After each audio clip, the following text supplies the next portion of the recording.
tarde, sábado de vacinação contra a Covid. Em São Paulo, o mutirão reforça a importância da segunda dose. A ministra Rosa Weber, do Supremo Tribunal Federal, autoriza a abertura de inquérito para investigar o presidente Bolsonaro por prevaricação no caso Covaxin. A decisão atende a um pedido da Procuradoria-Geral da República e permite a tomada de depoimentos, entre eles o do presidente e dos irmãos Miranda.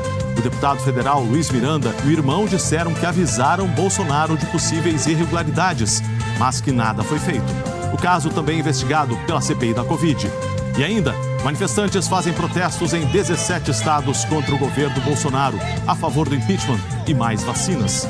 No Japão, 2 pessoas morreram depois de deslizamentos de terra.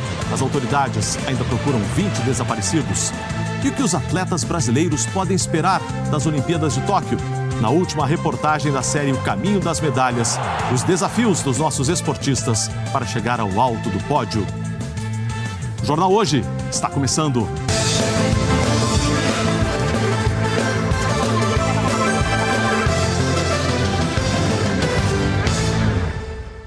A ministra do Supremo, Rosa Weber, autorizou a abertura de inquérito para apurar se o presidente Bolsonaro cometeu ou não crime no caso da vacina Covaxin. Segundo a denúncia dos irmãos Miranda, Bolsonaro foi avisado de irregularidades no contrato, mas não tomou providências. O presidente Jair Bolsonaro será investigado pela suspeita de crime de prevaricação, quando um funcionário público, ao tomar conhecimento de supostas irregularidades, deixa de comunicá-las às autoridades, como a Polícia Federal e Ministério Público. A investigação vai partir dos elementos iniciais reunidos pela CPI da Covid. Em depoimento à comissão, o deputado Luiz Miranda, do Democratas, e seu irmão, o chefe de importação do Ministério da Saúde, Luiz Ricardo Miranda, disseram que levaram ao presidente a informação de supostas irregularidades na negociação dentro do Ministério da Saúde para a importação da vacina indiana Covaxin. A negociação para a compra de 20 milhões de doses da vacina Covaxin seguiu orientações e práticas bem diferentes das outras vacinas. A rapidez na execução do contrato chamou a atenção. O preço das doses também causou estranheza. O mais caro negociado pelo Brasil até agora. Cada dose saiu a R$ 80,70, valor 4 vezes maior que a vacina mais barata, a AstraZeneca da Fiocruz. O contrato para a compra de vacina teve participação de uma empresa intermediária, a Precisa Medicamentos. O governo só suspendeu o contrato após as denúncias. O Ministério Público e a Polícia Federal em Brasília já estão apurando o caso. A decisão da ministra Rosa Weber atende a pedido da Procuradoria-Geral da República. A ministra afirma que a hipótese criminal aventada envolve a suspeita de prática pelo chefe do Poder Executivo da União de crime funcional contra a administração pública, consistente no possível retardamento indevido de ato de ofício para efeito de satisfazer interesse ou sentimento pessoal. A relatora lembra que, neste caso, não se aplica a regra constitucional que prevê imunidade processual para o presidente da República, já que a conduta eventualmente criminosa atribuída ao chefe de Estado teria sido por ele perpetrada no atual desempenho do ofício presidencial. Rosa Weber faz uma ressalva de que a autorização para a apuração da materialidade e autoria de fatos alegadamente criminosos não implica, em absoluto, a emissão antecipada de qualquer juízo de valor a respeito da responsabilidade criminal do investigado, em benefício do qual vigora a presunção constitucional de inocência. Com a decisão da ministra, o presidente Jair Bolsonaro passa a ser formalmente investigado. Agora, os investigadores vão começar a reunir provas que possam apontar se o presidente foi omisso em relação ao que disseram os irmãos Miranda ou se tomou providências. É preciso ainda esclarecer se a conduta de Bolsonaro foi motivada por algum interesse pessoal. A ministra Rosa Weber também autorizou a Procuradoria-Geral da República a ouvir os envolvidos, como os irmãos Miranda. A ministra não fez nenhuma ressalva que impeça a tomada imediata do depoimento do presidente. O STF discute em outro inquérito a que Bolsonaro responde sobre se houve interferência política na Polícia Federal, se o depoimento de um presidente para a PF deve ser presencial ou por escrito. O julgamento deve ser retomado em setembro. A PGR vai requisitar informações a vários órgãos públicos, entre os quais a Controladoria Geral da União e o compartilhamento de provas que tenham relação com a compra da Covaxin. O prazo inicial das investigações é de 90 dias. Nós procuramos o Palácio Planalto para saber a posição do presidente Jair Bolsonaro sobre a abertura do inquérito, mas não tivemos resposta. A Polícia Federal indiciou o senador Renan Calheiros, do MDB de Alagoas, por suspeita de ter recebido R$1 milhão em propina da Odebrecht. Renan é acusado de corrupção passiva e lavagem de dinheiro. Os fatos teriam ocorrido em 2012. Segundo a PF, a vantagem indevida envolve a aprovação de uma resolução no Senado que tratou de benefícios concedidos pelos estados a produtos importados, a chamada Guerra dos Portos. A partir dos dados da PF, a Procuradoria-Geral da República vai decidir se denuncia o senador ao Supremo Tribunal Federal.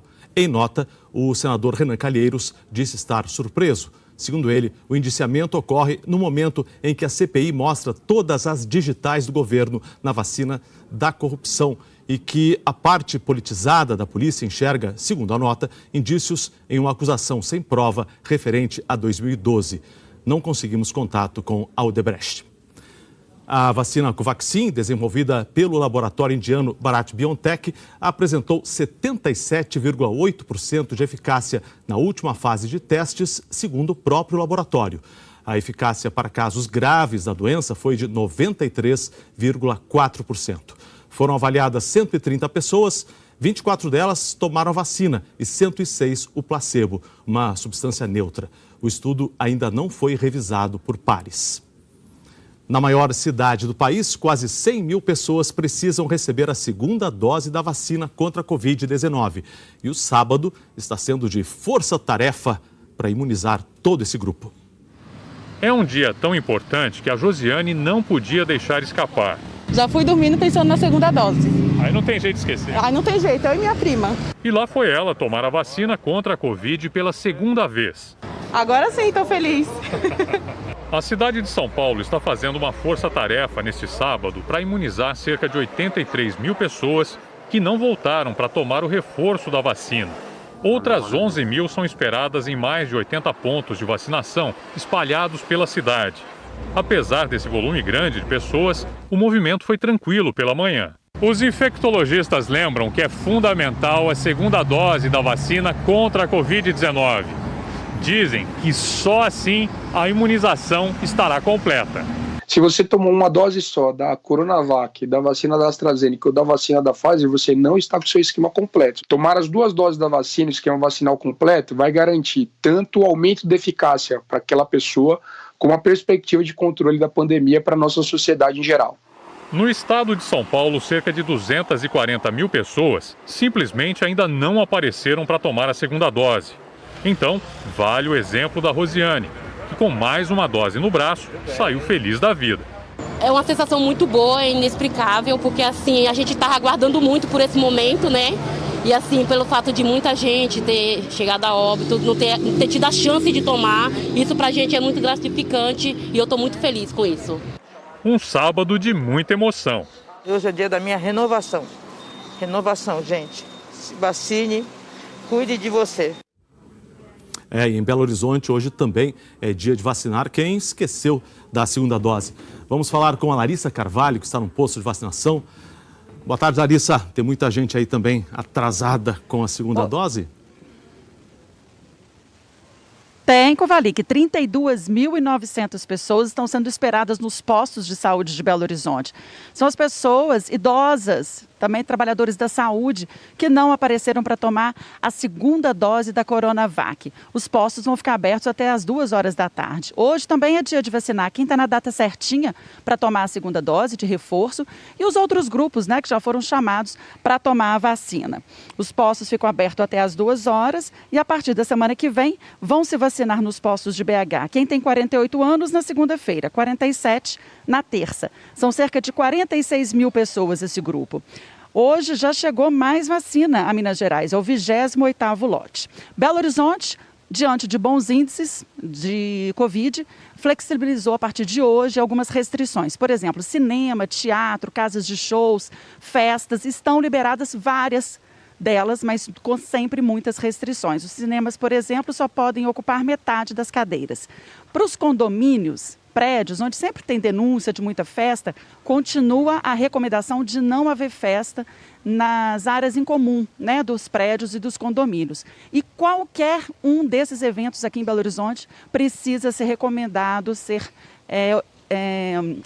ter a recomendação, a orientação da Prefeitura de Belo Horizonte. A Prefeitura precisa saber do evento, Kovalik.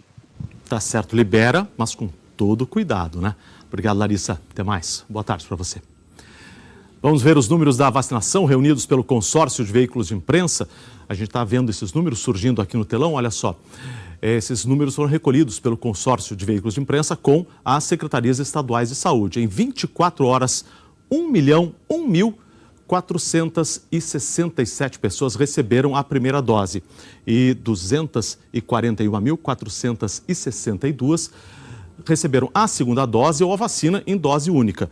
O total do dia ficou em 1.242.929. Esse é o número total do dia. Agora são 75.541.343 os vacinados com a primeira dose, ou 35,67% da população, como a gente está vendo aqui. E 26.822.047 brasileiros receberam a segunda dose ou a dose única, o equivalente a 12,67%.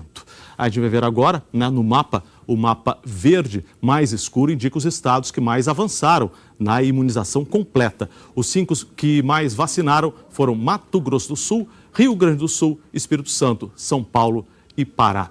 O governo do estado do Ceará vai fazer um estudo sobre o impacto da vacinação em uma cidade que já aplicou a primeira dose contra a Covid em toda a população adulta. Parecia uma confraternização de estudantes. Eram jovens de 18 anos comemorando o primeiro passo da imunização contra a Covid. Eu pensava que, na verdade, ia demorar muito tempo para ser vacinado, que seria em setembro ou em agosto, e nem esperava que seria nesse evento. Para nós é gratificante já ter 100% da população vacinada e é alívio, né? A charmosa Guaramiranga, cidade serrana e turística, foi a primeira do Ceará a ter toda a população a partir de 18 anos vacinada, com pelo menos a primeira dose da vacina contra a Covid.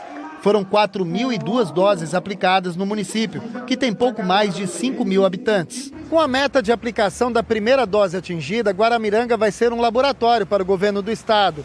Todos os dados da cidade vão ser monitorados para avaliar o índice de transmissão, quantidade de casos e gravidade da doença. E como o município deve ser também o primeiro a completar a aplicação das 2 doses, vai servir como um teste prático para a eficiência das vacinas.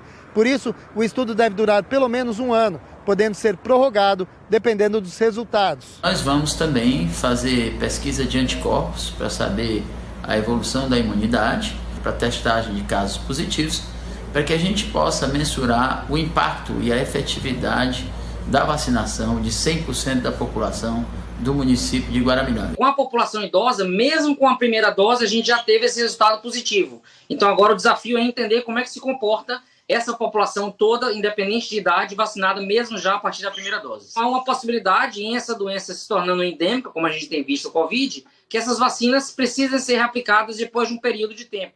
Para isso, a gente precisa monitorar essas populações vacinadas para ter essa resposta de forma mais apropriada. Com a segunda menor população do Ceará, Guaramiranga pode ajudar a entender não só os efeitos da vacina, mas também que medidas podem ser adotadas para que a campanha de imunização contra a Covid seja bem sucedida em outras cidades do Brasil. Guaramiranga é uma das cidades que tem maior dificuldade, inclusive de rede de internet, de acesso, né, uma área rural grande, mas aí a gestão se organizou e mostrou que é possível fazer a vacinação. Fizemos trabalhos online, pessoas disponíveis em casa para poder cadastrar essas pessoas, os agentes comunitários de saúde ir até a casa dessas pessoas para poder fazer o seu cadastro, para a gente poder fazer essa busca ativa e atingir os 100% das pessoas cadastradas. Agora, os dados da pandemia reunidos pelo consórcio de imprensa com as secretarias estaduais. Estão surgindo aqui 1.879 mortes por Covid foram registradas em 24 horas desde o começo da pandemia. O número está ali, olha só. 522.068 vidas foram perdidas para a doença. De quinta para sexta, foram mais 64.186 casos, totalizando 18.686.385 casos. A média de casos continua com tendência de queda, redução de 28% em 2 semanas. São, em média, 51.947 casos. A média de mortes também registra redução de 26%, como a gente pode ver aqui no telão, né? Maior queda percentual desde 11 de novembro, mas o país ainda tem 1.542 mortes por dia, em média. Vamos acompanhar a situação, né, o mapa da situação pelo país. Nenhum estado registrou alta na média de mortes. Em estabilidade estão os 10 estados que aparecem em amarelo, agora na sua tela. E a maior parte está em queda, 16 estados e o Distrito Federal. Maiores reduções no Acre e Paraná. Mais detalhes sobre a situação do seu estado, você confere em g1.com.br/coronavírus. E além da vacinação contra a Covid, uma outra campanha importante está acontecendo em todo o Brasil, a imunização contra a gripe. E o Ministério da Saúde anunciou agora que orientou os municípios e estados a ampliar essa vacinação contra a gripe para toda a população a partir de 6 meses de idade. Hoje, a Prefeitura de Goiânia suspendeu a vacinação contra a Covid só para aplicar as doses contra a gripe e já vai seguir a nova orientação do Ministério. O Gabriel Garcia está num dos postos de saúde de Goiânia. Boa tarde, Gabriel. Oi, Kovalik. Boa tarde para você, para todos que nos acompanham. A orientação do Ministério da Saúde é que a vacinação contra a influenza seja prorrogada em todo o Brasil enquanto durarem os estoques dos serviços de saúde. Aqui em Goiânia, 47% do público-alvo já foi vacinado contra a influenza e o H1N1. Esse é um índice considerado baixo, já que a meta da Prefeitura da capital é chegar a 100% das pessoas vacinadas. Por isso que a Prefeitura de Goiânia decidiu fazer um dia D especial nesse sábado de vacinação. Tem muita gente vindo para cá, mas a imunização também está andando rápida.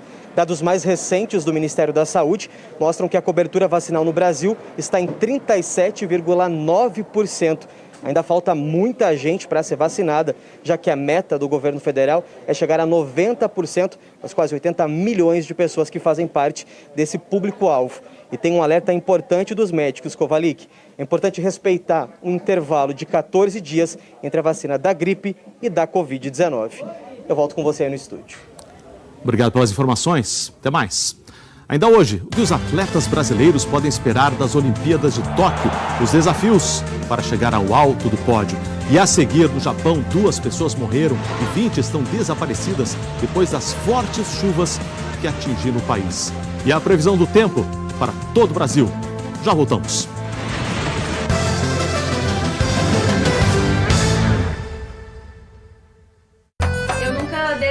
Quando eu pensava que estava difícil, eu mentalizava que eu estava em casa, que eu estava com os meus, e graças a Deus deu certo.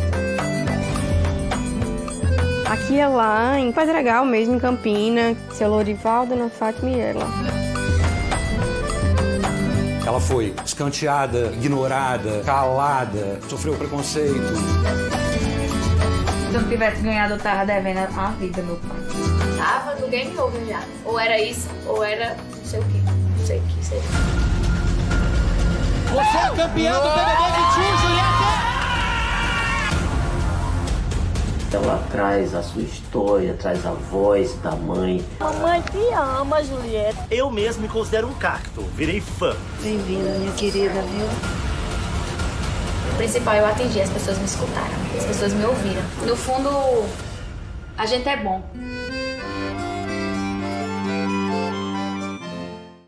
A JBS assumiu um compromisso global, net zero até 2040. Um levantamento mostrou que cada vez mais as mulheres estão assumindo a função de síndica nos condomínios brasileiros. A Vera foi vitoriosa nas últimas 6 eleições no condomínio onde vive, na Barra da Tijuca, zona oeste do Rio. Ela conta que a vizinhança também tem escolhido mulheres para o cargo. Porque é mais meticulosa, se liga mais nos detalhes, entendeu? Eu acho que é mais perfeccionista, gosta de ver as coisas arrumadinho, entendeu? Vê uma coisa fora do lugar, já procura saber o que é. Uma pesquisa feita em cidades de todas as regiões do país descobriu que o número de síndicas cresceu 22% nos últimos 3 anos. Hoje, as mulheres estão neste cargo em 39% dos condomínios.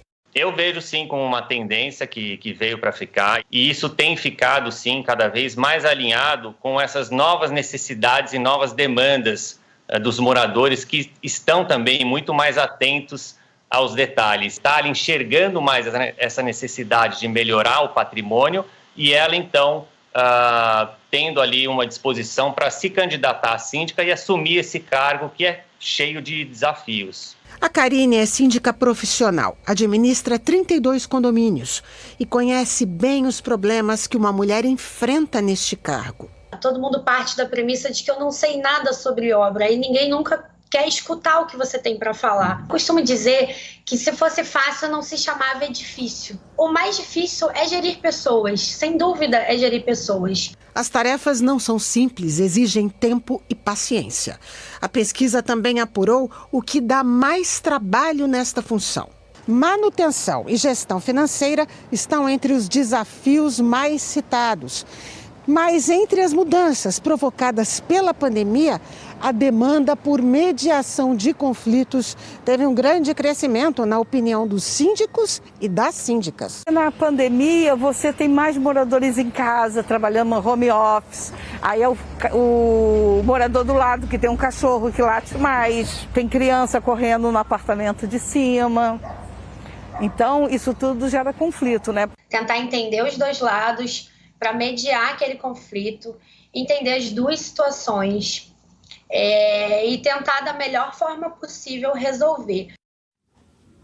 2 pessoas morreram e 20 estão desaparecidas depois de um deslizamento de terra na cidade de Atami, no Japão. Imagens publicadas em redes sociais mostram o momento exato em que a onda de lama desceu essa montanha em direção ao mar e destruiu casas, carros e postes de luz. O motorista dessa van que você está vendo aí, ele conseguiu escapar por pouco. Olha só, espera um pouquinho que você vai ver a imagem. Ele teve que desviar dos destroços que fechavam a pista e logo que conseguiu passar, veio a avalanche. Veja só, os moradores contaram que ouviram um barulho muito alto enquanto as equipes de resgate pediam para que as pessoas saíssem de casa. O deslizamento aconteceu por volta das 10 horas da manhã do horário local. O primeiro-ministro Yoshihide Suga montou uma força-tarefa para ajudar nas operações de resgate na cidade. As fortes chuvas que atingiram a região nos últimos 3 dias já superam a média esperada para o mês de julho. O calor intenso está aumentando a quantidade de incêndios florestais no Canadá. Na província da Colômbia Britânica, no oeste do país, os relâmpagos aumentaram quase 10 vezes em relação ao mesmo período do ano passado. Desde ontem, eles já causaram 136 focos de calor. Autoridades acreditam que as chamas devem atingir 100 mil hectares de mata. O Canadá investiga se 719 mortes que aconteceram nos últimos dias na Colômbia Britânica estão relacionadas ao calor. E nesses tempos de poucas chuvas, de crise hídrica, aumenta a importância de localizar e conhecer e proteger as nascentes de água. No Paraná, a tecnologia das imagens de satélite e dos aplicativos está sendo usada para procurar nascentes. Uma caça ao tesouro. Imagens registradas por satélite ajudam pesquisadores da Universidade Federal do Paraná na busca de nascentes d'água na região de Curitiba. Eles procuram em áreas de matas fechadas, de difícil acesso, até encontrar. Essa é um tipo de nascente então, relacionada a blocos rochosos. São esses arredondados, aqueles matacões ali arredondados, certo? Essa busca começou durante a crise hídrica no Paraná, que já dura mais de 1 ano e meio. A expectativa dos pesquisadores é de que existam pelo menos 5 mil nascentes na região de Curitiba. Essa é uma nascente saudável. Por hora produz 200 litros d'água. E isso só é possível porque ao redor tem floresta que funciona como uma esponja, absorvendo toda a água da chuva. E a nascente vai liberando aos poucos. Uma salvação nesse período de estiagem. Quando não chove, as nascentes sustentam os reservatórios, que hoje estão em 55% da capacidade na região metropolitana. As nascentes é que dá o volume de água que tem hoje nos reservatórios. Faltou chuva, mas as nascentes continuam produzindo. É a água que está no reservatório hoje. Outro caminho para chegar às nascentes é o aplicativo Água para o Futuro, uma iniciativa do Ministério Público do Paraná. O aplicativo começou a funcionar em abril deste ano e já registrou 83 nascentes em Curitiba e região metropolitana. A população pode participar. Tira uma foto e marca o local, que a equipe vai até lá para ver de perto. Quando tem algum tipo de ameaça à nascente, o Ministério Público Estadual entra em ação e convoca o dono da área a cuidar. A intenção é chegar antes da expansão imobiliária. A ideia é trabalhar preventivamente, chegando antes que essas nascentes sejam aterradas ou degradadas. Quando uma nascente é aterrada, a vazão de água diminui na hora. Não perde a água, mas porque a água vai se infiltrar, vai se espalhar. Mas perdemos vazão. A água não chegaria nos reservatórios. Elizabeth e o Carlos são aposentados e há 10 anos decidiram comprar áreas de floresta que estavam ameaçadas pela construção imobiliária na Serra do Mar.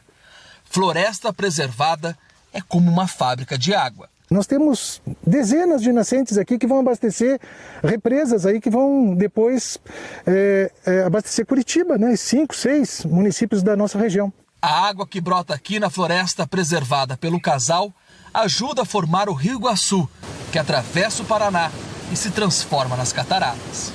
Isso também é produção. E não achar que a manutenção de matas é o desincentivo da produção. Muito pelo contrário. Essa visão precisa mudar. Eu acho que o desenvolvimento do país passa pela manutenção das matas que ainda existem. Tiago Scheuer já está aqui com a gente. Boa tarde, Scheuer. Tudo bem, Kovalik? Boa tarde para você em casa também. Diz uma coisa, o tempo tem ficado muito seco em grande parte do Brasil. Vai continuar assim hoje? Vai continuar, Kovalik, hoje e por um longo tempo, tá? A tarde vai ser de umidade bem baixa hoje no interior do Nordeste, no Centro-Oeste, no Sudeste e no Sul. Uma imensa massa de ar seco está impedindo a formação das nuvens de chuva nesses lugares. A gente vem falando aqui, né? E aí, Kovalik, eu quero que você olhe comigo aqui. A previsão até setembro, quando o inverno acaba, é de menos chuva ainda, né? Em várias regiões. Veja só que isso também prejudica os reservatórios pelo Brasil. Sobradinho, na Bahia, comparando hoje com o mesmo dia de 2020, caiu muito, está com 57,3%. Serra da Mesa também teve queda de mais ou menos 3 pontos percentuais e Furnas caiu bastante, de 62% para 28% hoje. Nessa imagem de satélite dá para ver que as nuvens mais carregadas, que estão presas aqui no norte e no nordeste, não conseguem, se formar e avançar para o meio do Brasil por causa da intensa massa de ar seco. Em BH, a umidade do ar cai para 30% agora à tarde, metade do ideal, e vai fazer 25 graus. Aliás, não chove por lá desde o dia 1º de junho. Secura também nessas cidades aqui, São Paulo, Palmas e Porto Alegre. Você vê que em Porto Alegre até a máxima está contida com 18%, umidade do ar com 35%. São Paulo, 25% na umidade e lá em Palmas ainda menor, com 20%. Agora, tempo firme, você viu ali, de norte a sul, literalmente, está esse amarelão dominando o nosso mapa, vai até o Acre, invade aqui boa parte do Nordeste, todo o Sudeste, Centro-Oeste e também sul do Brasil, Kovalik. Scheuer, a palavra que me preocupou no que você falou foi setembro, ou seja, mais 2 meses e alguma coisa... Secura predominando, Porque é comum até para essa época, Kovalik. Então, essa secura domina aí. Pois é. Mas tem algumas áreas bem pequenas, em que a chuva tem chuva. Tem. E a chuva forte... Chuva forte. Essa chuva ela já está acontecendo, Já está rolando desde os últimos dias. Então, hoje, mais uma vez, atenção para você aqui, entre Sergipe e também litoral de Pernambuco, entre litoral do Ceará até Roraima. Atenção principalmente para Amapá e também norte do Pará. Aí sim são temporais, chuva volumosa. Em Teresina, hoje não vai chover, mas já choveu mais do que o normal para o mês e a gente só está no dia 3. Tudo bem que a média é muito baixa, mas já chegou a 34 milímetros. E Aracaju tem muita chuva prevista para o fim de semana todo. Vai chover praticamente sem parar. A máxima chega aos 28 graus por lá, está bem fechado.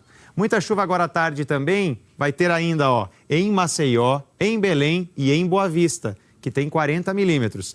Campo Grande e Rio estão na rota do sol que a gente viu antes, temperaturas mais amenas.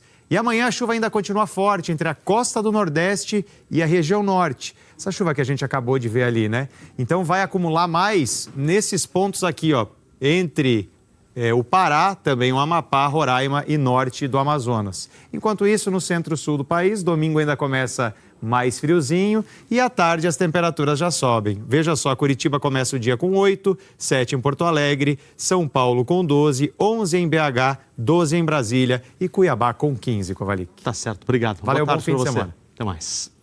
No começo do jornal, nós falamos que a Polícia Federal indiciou o senador Renan Calheiros, do MDB de Alagoas, por supostamente receber propina da Odebrecht em 2012. A empresa respondeu agora, em nota, que colaborou com a Justiça a partir de 2016, que desde então fez acordos no Brasil com o Ministério Público Federal, com a Advocacia Geral da União, a Controladoria Geral da União e o CAD. E que no exterior também fechou acordos com o Departamento de Justiça dos Estados Unidos, o Banco Mundial e outras instituições. A seguir, na série sobre o caminho das medalhas, a expectativa dos atletas brasileiros para as Olimpíadas de Tóquio. Até já. 17 estados registraram protestos hoje pela manhã contra o presidente Bolsonaro, a favor do impeachment e de mais vacinas contra a Covid. O ato foi convocado por centrais sindicais, movimentos sociais e partidos políticos. No Rio, os manifestantes carregaram faixas pedindo a saída do presidente Jair Bolsonaro e mais vacinas. Algumas pessoas vestiam verde e amarelo e carregavam bandeiras do Brasil. Tinha uma em branco para registrar os nomes das vítimas. E índios levavam faixas em defesa das florestas.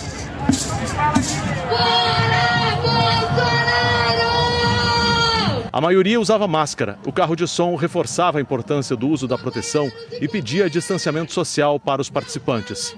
Em alguns pontos foi possível ver a aglomeração. No fim da manhã, os manifestantes ocupavam 3 faixas da Avenida Presidente Vargas. Em São Luís, a maioria estava com camisas e bandeiras de partidos políticos e movimentos sociais. Os cartazes pediam a saída de Bolsonaro e traziam críticas às ações do governo federal durante a pandemia. No fim do ato, uma ponte foi parcialmente fechada. Em Maceió, manifestantes contra o governo Bolsonaro saíram em caminhada debaixo de chuva. Eles carregavam um caixão. Faixas e cartazes pediam o impeachment do presidente Jair Bolsonaro, vacina e alimento. O protesto também teve cartazes pressionando o presidente da Câmara, Arthur Lira, que é de Alagoas, para colocar o pedido de impeachment em pauta e apoiar a investigação das denúncias de corrupção na compra de vacinas. No Recife, os manifestantes levaram seringas gigantes de vacinas e um bandeirão do Brasil. Eles pediam a saída de Bolsonaro e criticavam os cortes no orçamento das universidades públicas. Em João Pessoa, houve caminhada, mesmo com chuva. Os manifestantes levavam fotos de vítimas da Covid-19 e faixas pedindo impeachment e a vacinação em massa. Em Goiânia, o protesto lembrou das vítimas, pediu mais vacinas e o impeachment de Bolsonaro. Em Florianópolis, ao som de uma bateria, os manifestantes pediram a saída do presidente Bolsonaro.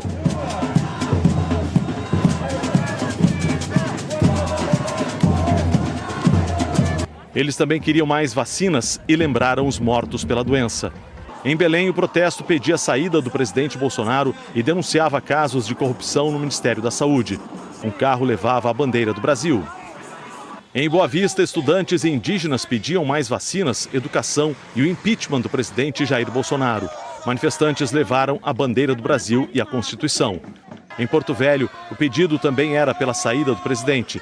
Um grupo lembrou os mortos pela Covid, deitando no asfalto com cruzes nas mãos. E em Teresina, os manifestantes saíram em caminhada com faixas pedindo a saída do presidente. Eles também pediam mais vacinas. Mais vacina e menos cloroquina! Também houve manifestações fora do país. Em Londres, brasileiros se reuniram na Praça do Parlamento para pedir o impeachment do presidente Bolsonaro. O que os atletas brasileiros podem esperar das Olimpíadas de Tóquio, que começam daqui a 20 dias? Novas modalidades, como o skate e o surf, geram grandes expectativas.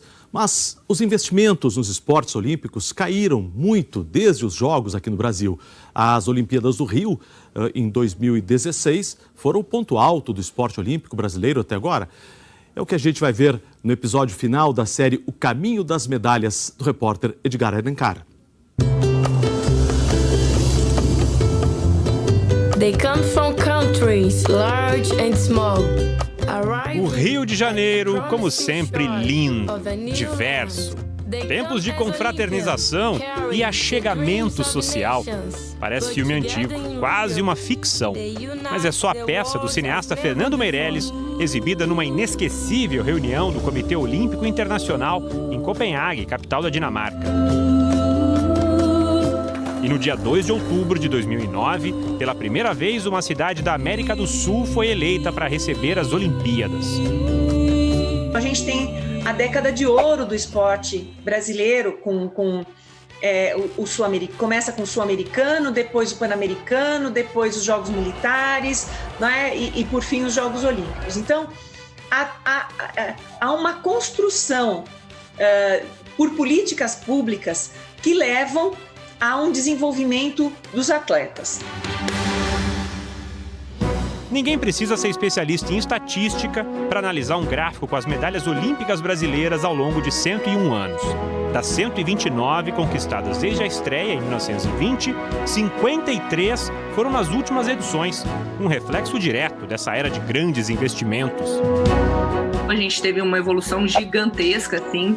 No começo ali era bem difícil a gente ir para treinamentos, competições. Hoje a gente tem uma estrutura bastante grande e bastante importante junto com a gente, o que nos proporciona conseguir conquistar bastante medalha, conseguir estar ali entre os melhores do mundo. Mayra Aguiar vai tentar em Tóquio aumentar sua coleção particular. Na Rio 2016, ela ajudou a construir o resultado que bateu todos os recordes brasileiros. Mais quantidade, maior número de ouros, em 22 participações olímpicas, a melhor colocação do Brasil no quadro de medalhas. E que medalhas! Depois de 3 pratas, enfim, o futebol pentacampeão mundial também virou dourado. O vôlei masculino ganhou o 3º título olímpico. Na praia de Copacabana, ouro também para Alisson, Bruno Schmidt. Conquistas históricas também nos esportes individuais. Thiago Braz, salto com vara, levantou muitas mãos no estádio Newton Santos. No boxe, bastou uma mão levantada para o ouro de Robson Conceição. Isaquias Queiroz fez tanta história numa mesma edição que teve gente querendo mudar o nome da Lagoa Rodrigo de Freitas. A ginástica artística brasileira entrou de vez na prateleira olímpica com a 2ª medalha de Arthur Zanetti, além da dobradinha no pódio com Diego Hipólito e Arthur Nori. Foi de Poliana Okimoto a primeira medalha brasileira na maratona aquática. E a prata de Felipe Vu resgatou uma velha tradição olímpica do país no tiro desportivo. A cerimônia de encerramento eternizou o Rio de Janeiro, lindo e diverso, para sempre também, olímpico. Mas o que fica para a cidade sede quando a chama da pira se apaga?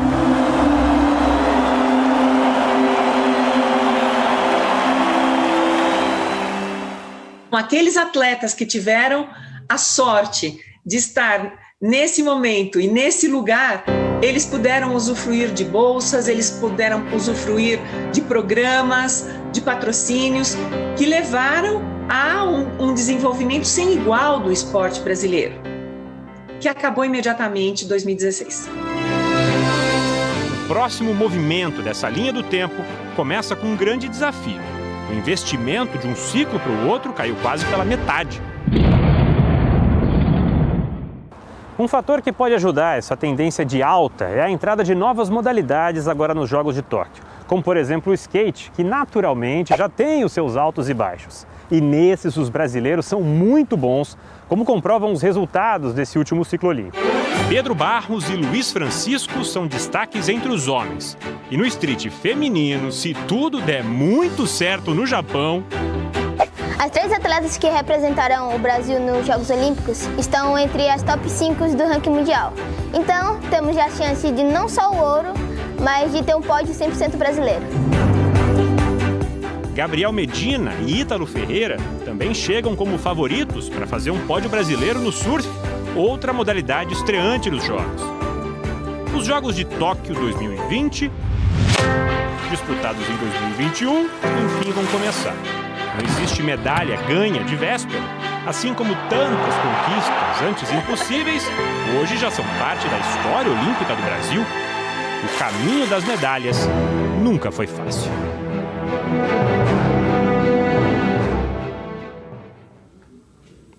O Jornal Hoje termina aqui. Você acompanha outras notícias no Jornal Nacional. Para rever as reportagens exibidas hoje, basta ir ao Globoplay.